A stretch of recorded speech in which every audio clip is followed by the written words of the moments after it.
donner, communiquer. Oui, pour aller de force en force. De hauteur. Oui, mais franchement, c'est cela. Pour aller de force en force. Parce que c'est tout ce que nous avons à te donner. Nous sommes des assiettes. Le Père donne à chacun le volume de lui qui doit être mis à la disposition de tous. Vous voyez, pour distribuer, nous devons participer à la dispensation des trésors d'en haut. C'est ça que nous devons nous communiquer. Ce sont des assiettes, si nous ne le savons pas. Dans tous les cas, je leur disais que, mais c'est-à-dire que des fois, quand on regarde comment nous nous exprimons dans le savoir, c'est qu'en fait, quand on met un repas à table, vous voyez clairement que chacun se sert selon la part qu'il estime normale, nécessaire pour la santé de son corps. Parce qu'on ne mange pas pour se tuer. Mais pourquoi? Pour rester en vie. Oui. Voilà, on évite, si on met un repas là, on vous dit c'est le poison, personne ne va se servir. Mais imagine bien, mais ça montre bien l'idée que nous faisons de nous. Mais en réalité, nous n'avons aucune peur de nous donner le poison. C'est-à-dire que c'est... Oui, l'esprit. Voilà. Parce qu'on n'est pas conscient. Nous protégeons l'argent. Mais la maison du trésor, on ne la protège pas. Les assurances, c'est pas encore l'assurance pour l'esprit. Mais c'est ça qui est terrible. Mais l'assurance, c'est pour l'esprit. C'est que, tu sais, l'héritage de l'esprit. L'héritage de l'esprit, ce sont les caractéristiques du Créateur. Tu peux m'assurer tes fesses, tu peux m'assurer tes jambes, tu peux assurer tes yeux. Tu peux tout assurer. Donc ça montre, des fois on se pose la question, mais pourquoi est-ce qu'on n'entre pas dans le royaume? Mais en réalité, nous sommes nous-mêmes les partisans de tirer vers le bas.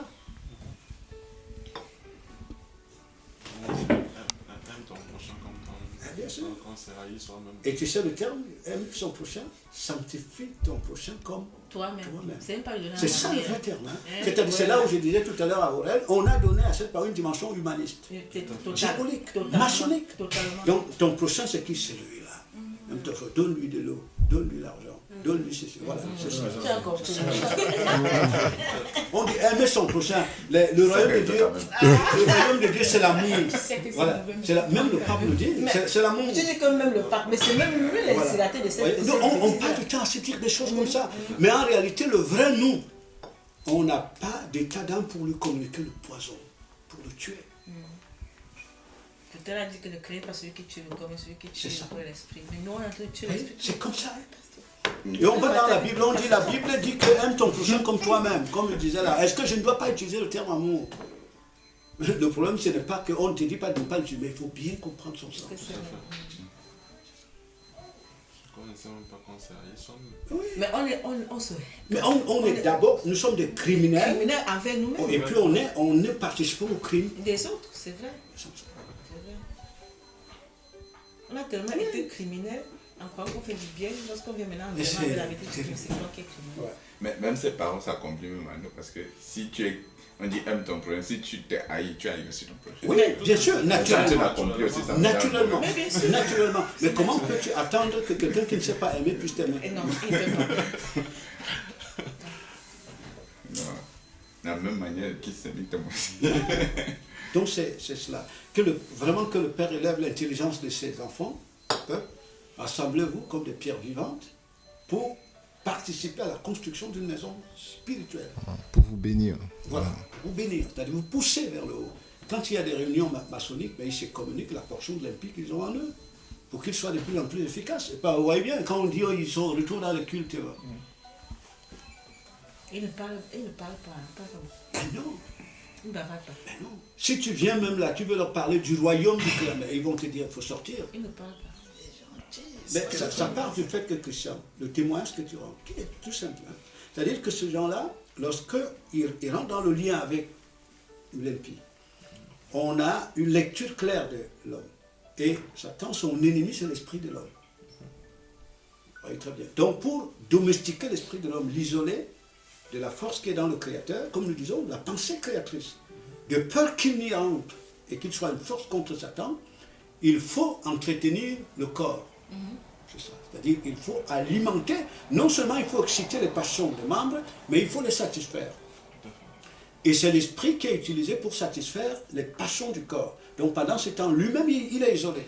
Donc on appelle donc ça, ils appellent donc ça l'amour. Mais derrière cet amour, il y a la haine.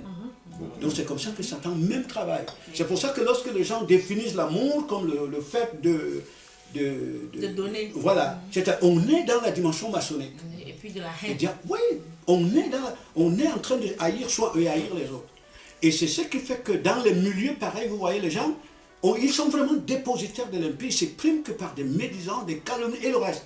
Vous ne pouvez pas voir ces gens-là sortir des ténèbres pour entrer dans la lumière. Et c'est comme ça que l'impie travaille. Tu vois, c'est ça. Donc, il avait certainement une démarche bien ciblée, sachant qu'il a affaire aux humanistes, aux ignorants. Et il faut leur montrer, comme ils sont attirés par les couleurs. C'est surtout les couleurs qu'il faut leur montrer. Oui, bien sûr. C'est-à-dire les couleurs, ça veut dire que cette dimension de bienfaisance, te donner ma chambre, il peut te donner même les voitures, il peut te donner même le travail, dans le but. Oui. Parce que c'est comme quand tu pêcher le poisson, ce qu'on met la maison. Oui. Quand tu as déjà pris, tu en fais ce tu que dans ton filet avec. C'est ça. Donc c'est... J'entendais les gens autour de moi parler de l'huile au lieu de témoins ensemble et tout. Mais comme moi j'étais là quand le frère parlait, j'avais... Ça c'est terrible. Et c'est comme ça. Sinon, toi, tu aurais pu parler comme Oui. ça. Mais oui. Heureusement que... Et si parmi vous là, il discerne quelqu'un qui le voit à travers, ça dit qu'il peut le détecter, il va le fuir. Oui. Ça dit qu'il peut savoir qui Il devient même son ennemi. Tu deviens son ennemi, bien sûr. Moi, même tous les autres. Il devient son ennemi. Donc ce sont des forces moyennes, à la limite inexistantes.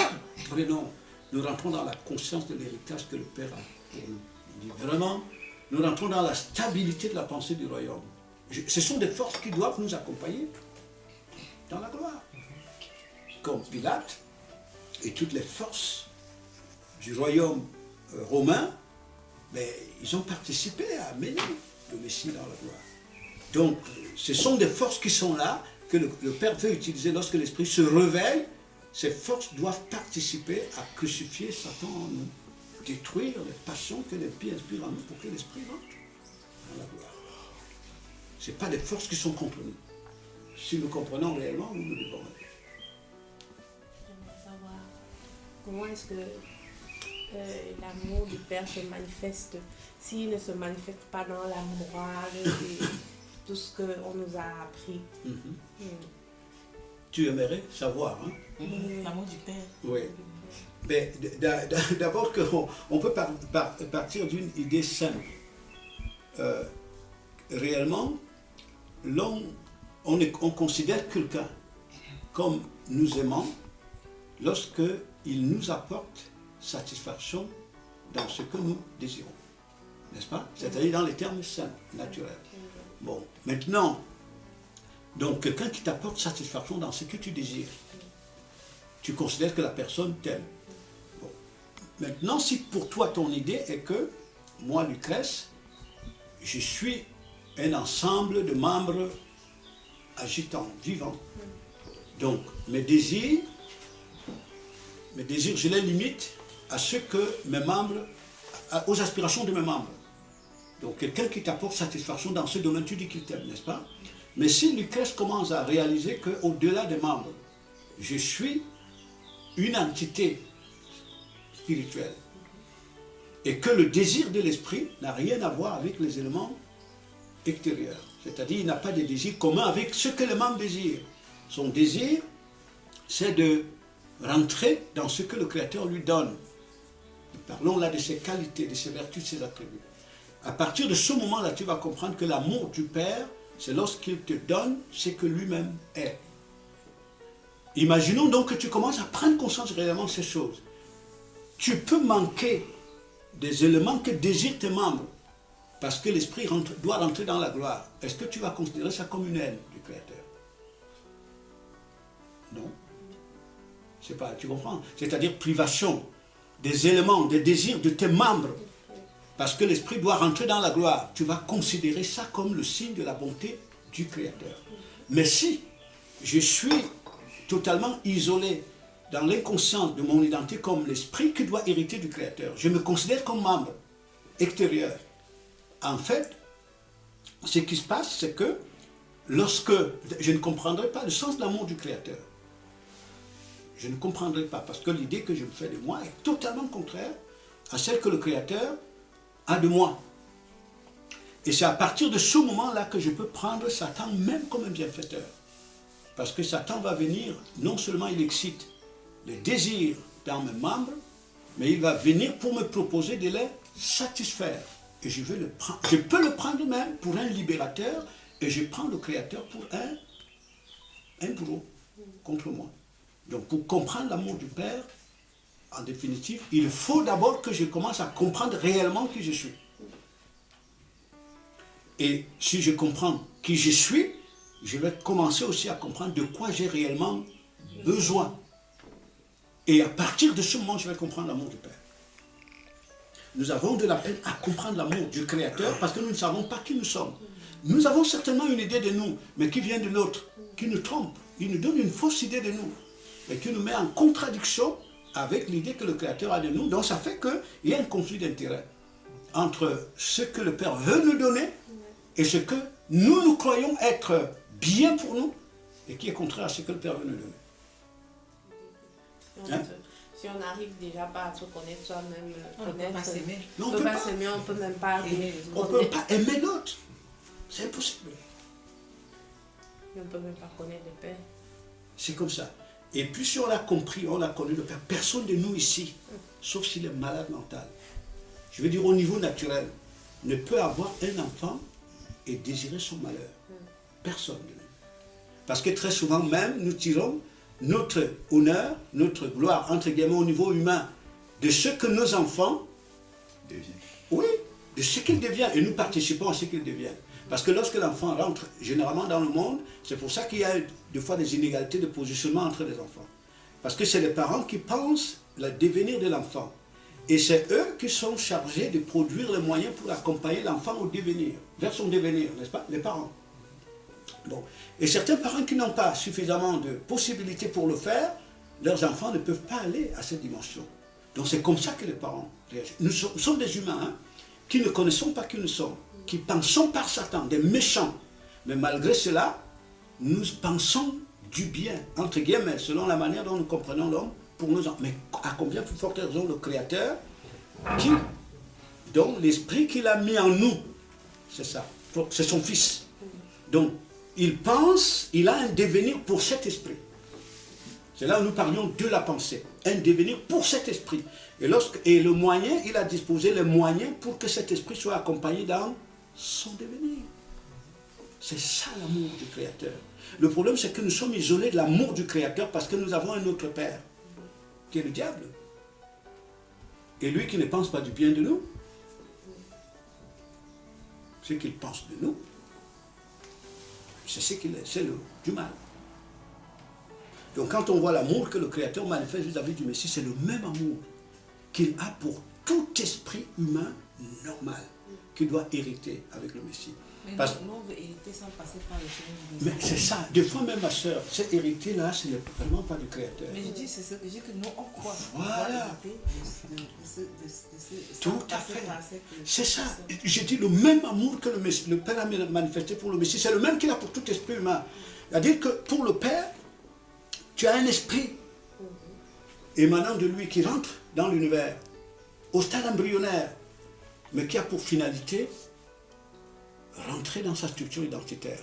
Et il met tout à disposition pour que cela l'accompagne dedans. N'est-ce pas? Et c'est le même amour qu'il a pour nous. Mais pourquoi nous ne le ressentons pas? C'est parce que l'idée que nous nous faisons de nous isole de cette trajectoire. Voilà. C'est comme ça. Donc c'est pour cette raison que, vous voyez bien, moi je suis un père d'enfants. Et nous sommes certainement tous ici des pères d'enfants. Lorsque l'idée que les parents pensent de nous, nous commençons à sortir de cette idée, mais ils deviennent fous. Non, les rebelles. Voilà, c'est ça, ils deviennent fous. Voilà, mais parce qu'ils pensent que nous sommes leur propre, et pourtant nous sommes la propriété du Créateur. Vous voyez très bien, ils commencent à les ramener à l'autre. Mais non, méfie-toi. Mais pourtant, quand on voyait bien derrière nos parents, pour nos parents, moi je suis un père d'enfant, nos parents, nous sommes un produit commercial. C'est-à-dire, ils investissent, ils attendent C'est vrai quand même. Voilà. Quand tu commences à sortir du chemin de son investissement, mais il dit, mais j'ai passé toute ma vie à investir, et qu'est-ce qu'il veut faire? C'est vrai, quand même si on te dit ce n'est pas pour cela que je t'ai éduqué. Bien sûr. C'est pour ça qu'on C'est t'envoie à l'Europe. Moi, on me dit que non, tu sais ce que Attends, on va faire j'attends. quoi ici? Exactement. Moi, on me dit, tu Donc, sais ce que j'attends, voilà. donc je ne te paie pas. C'est ça. Et le plus grave, c'est que, moi je dis, on aurait fait mieux, de manière sincère, hein, de nous déclarer ennemis du Créateur. Ennemis du Créateur. Je pense que cela aurait été mieux pour le monde que de nous déclarer fils du Créateur, mais en étant réellement ennemis du Créateur. Je ne sais pas, vous comprenez. Hein? Parce qu'en réalité, nous présentons un Créateur méchant. C'est-à-dire en nous déclarant du Créateur, alors qu'au final, l'idée que nous nous faisons de nous vient plutôt de Satan. Nous permettons à Satan de faire de nous des éléments qu'il utilise pour donner, pour donner l'image d'un Créateur méchant. Mais pourtant, le Créateur est bonté. Il a de grands projets pour nous. Tu comprends ce que je dis? Ouais. C'est ça. C'est-à-dire qu'on aurait été bien pour le monde de dire au monde, nous sommes ennemis du Créateur. Personne n'accuserait le Créateur à partir de ce que nous sommes. C'est pas, vous comprenez? Personne. Le monde serait toujours à la recherche de savoir, mais qui est-il vraiment? Mais on croit qu'on le connaît, qu'il est méchant. Voilà. C'est comme ça. Parce que ça fait même que si vous voyez bien, même nos parents se méfient de ce Dieu-là. C'est parce qu'il y a des modèles, il y a des apôtres de ce Dieu-là dehors. On le voit, on dit quand les gens suivent ce Dieu-là, mais ils sont pauvres. Je sais pas, vous voyez? Oui. Quand les gens suivent ce Dieu-là, mais regardez ce que sont. Il ne faut pas suivre cette voie-là. Ils souffrent trop. C'est là le problème. Ils sont dans la dimension humanitaire. Ça, c'est clair. Physiologique. Voilà, mais imaginons les grands projets que le Créateur a pour l'esprit de l'homme. Nous parlons là de l'esprit de l'homme. Je connais les projets que j'ai pour toi, disait Isaac. Des grands projets. Projet de paix. Et de bonheur. Pour te donner un avenir sûr, c'est-à-dire mon avenir. Le même avenir avec moi. Ce que lui, il est. C'est comme ça. Il y a rien de plus. Voilà. Donc c'est là. C'est pour ça qu'en réalité, si on est honnête avec ça, on devrait. C'est-à-dire qu'on prend la Bible, on marche, on dit nous sommes ennemis du Créateur. Ne prenez pas le modèle sur nous. Mais bien sûr, je pense que le message serait honnête. Je vous dis, il serait honnête. Ne prenez pas modèle sur nous, nous sommes ennemis du Créateur. Nous ne sommes pas si honnêtes. Voilà. Je vais le déclarer. C'est c'est comme ça. Comme dit Armand, déclarer ça, ça implique beaucoup de choses. Mais la réalité, c'est ça. Hein. La réalité, c'est ça. C'est qu'en fait, nous avons été recrutés par l'ennemi du Créateur. Enrôlé. Oui, on a été enrôlés dans une armée ennemie du Créateur. Donc, ennemi de l'homme. Ennemi de l'homme, dans le fond. Donc, avec pour objectif de donner une mauvaise image, c'est-à-dire donner l'image d'un Créateur méchant. La réalité, c'est cela. Parce que quand on voit le Messie, il vient, il dit bien à Pilate, je suis né, je suis venu pour rendre témoin à la vérité. C'est-à-dire pour rendre vrai celui qui est. Pour rendre visible l'amour de son Père pour l'homme. Vous voyez bien, oui. Pour rendre visible l'amour de mon Père pour le grand projet que le Père a pour l'homme. Voilà. Justement, il dit celui qui est. Comme il avait dit à Moïse, quand il me demandait qui m'a envoyé, que dit celui qui est. C'est ça. Maintenant, le Satan, lui, il est venu dans le monde inverser tout et multiplier et nous dit que nous sommes quelque chose. Exactement. Alors que nous devons seulement être. Tout Donc, à fait. Celui Bien qui sûr. c'est ça. Il vous dit maintenant tu es médecin, tu es ingénieur, tu es Exactement. ceci, il sait que tu n'es rien. Mais il t'enferme dans l'illusion. C'est-à-dire pour lui, l'illusion devient le concret. Et le concret devient l'illusion. L'irrationnel devient le rationnel. Et le rationnel devient l'irrationnel. Il renverse tout. Oui, il faut qu'on ait quelque chose dans son royaume, Comme alors ça. que ce que nous sommes est ailleurs. Exactement. Même dans son âme, nous sommes. Mais il sait qu'on Même est dans son rien. royaume, Mais tout à je fait. dis qu'il nous Parce dit, que- il nous dit qu'on est quelque chose, Tout il sait à- qu'on est rien. exactement. Alors qu'il sait que ce que nous sommes est ailleurs. Exactement. Et celui-là, il est tout juste, il est, c'est C'est- tout. Il n'est pas ceci, Mais cela, non, il est. il est. Et quand vous prenez l'exemple, c'est ce que je disais à Aurel, vous rentrez dans cette culture occidentale. Il y a 50 ans ou 100 ans, ça n'existait pas en Afrique. C'est-à-dire qu'aujourd'hui, prenez le modèle du CV. Demandez à quelqu'un de faire son CV. Ce à partir de quoi l'individu va se présenter, c'est des éléments, tout à l'ensemble, c'est extérieur à lui. Mais oui, je sais. extérieure. Donc, à partir de l'illusion. On commence à écrire depuis Oui, à partir de l'illusion. Je vous dis l'illusion. Tu vois ça? Mais vous présentez le Messie, le maître a présenté son CV. Hein. Comme mon père est, je suis. Point barre. Point barre. C'est comme ça. C'est tout. Mais là, on entre dans le repos même. Voilà. Donc l'impie a sorti les gens du réel pour nous amener vers l'irréel. Mais il nous fatigue là. Voilà, une économie qui soutient l'illusion. Il nous épuise là-dedans. Voilà, pour que les gens soient enfermés dans l'illusion, qui sortent du réel. Pas de douleur.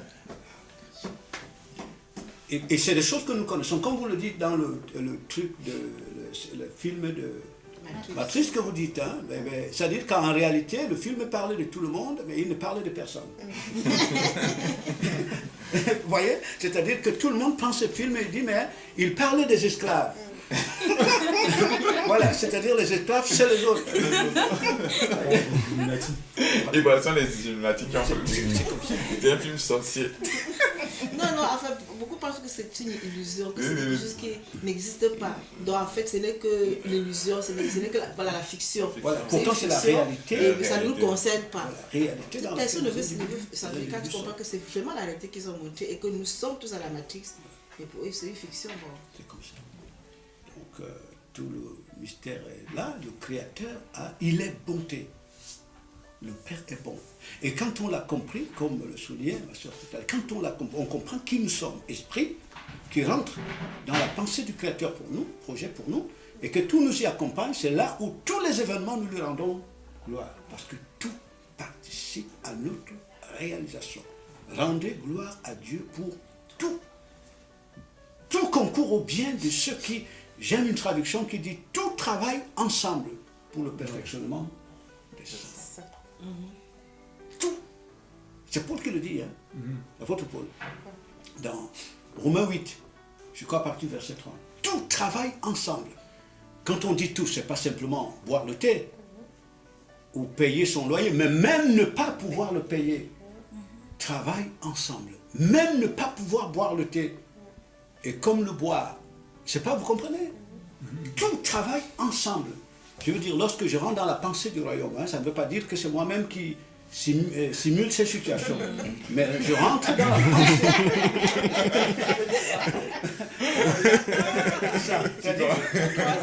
pensée. Tu ne payes pas le loyer. Mais non, c'est pas ça.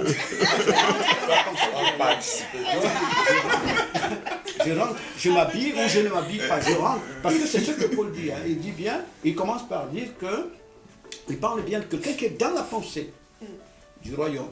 Et les événements qu'il traverse l'y accompagnent, comme l'ensemble des élus. Et il dit, qu'est-ce qui nous éloignera de l'amour du Messie? La pensée du royaume.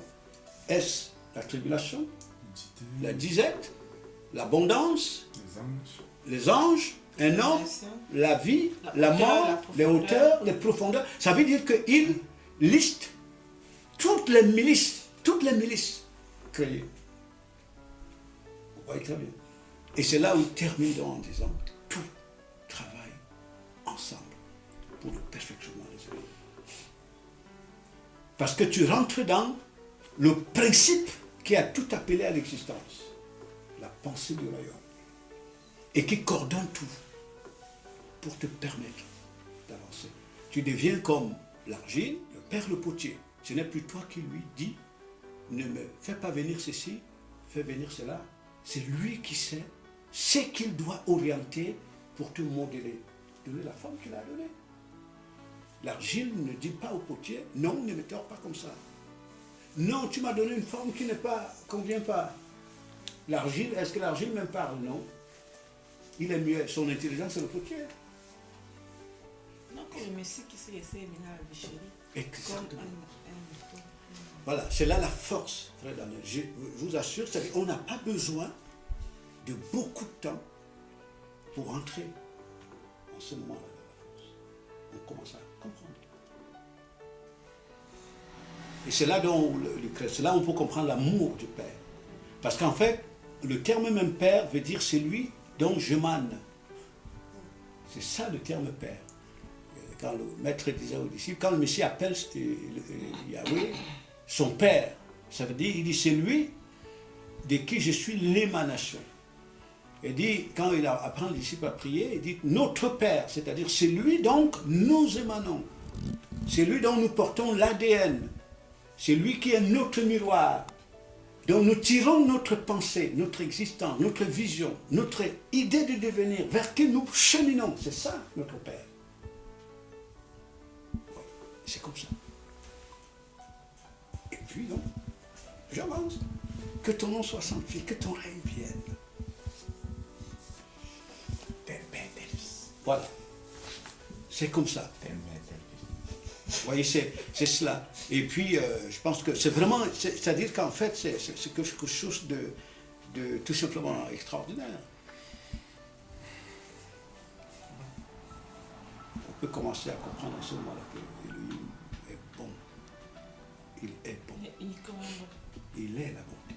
La bonté. Voilà. C'est quand on commence la leçon, on voit la bonté et nous déjà nous fait comprendre ça C'est ça. pour sortir du mensonge. Tout à Sinon, fait. on peut passer toute la vie dans ce mensonge et croire qu'on est arrivé. Exactement.